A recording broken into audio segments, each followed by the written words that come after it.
স্থাপত্যের সমন্বয়ে আমরা দেখতে পাই।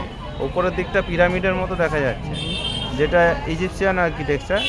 মাঝখানে যে গম্বুজগুলো দেখতে পাই, দেখুন গ্রাম বাংলায় যে দোচালা বা কর্নারগুলি চারচালা যেরকম ঘরের চালা ঘর হয়, সেই রকম বেঙ্গলি আর্কিটেকচার। নিচের খিলানগুলো হলো ইসলামিক বা মুঘল। তিনটা স্থাপত্যের মেলবন্ধন, যেখানে রড সাপোর্টবিহীন এটা কিন্তু দাঁড়িয়ে আছে। 1600 খ্রিস্টাব্দে প্রতিষ্ঠিত, মানে 424 বছরের প্রাচীন রাসমঞ্চ। মানে এখানে 3 প্রস্থ প্রদক্ষিণ পথ দেখা যায়, পেরিয়ে গিয়ে একটা গর্ভগৃহ দেখবেন। টেরাকোটার জন্য বিষ্ণুপুর বিখ্যাত।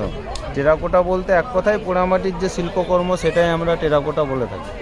তবে এখানে কিন্তু টেরাকোটার বিশেষ কিছু কারুকার্য নেই, তবে হ্যাঁ, ইটটাও টেরাকোটার পর্যায়ে পড়ে যাচ্ছে। পাতলা ইট, ফুলের নকশা আছে এখানে। আর নিচের বেসটা হলো ল্যাটেরাইট পাথর বা মাকড়া পাথরের তৈরি।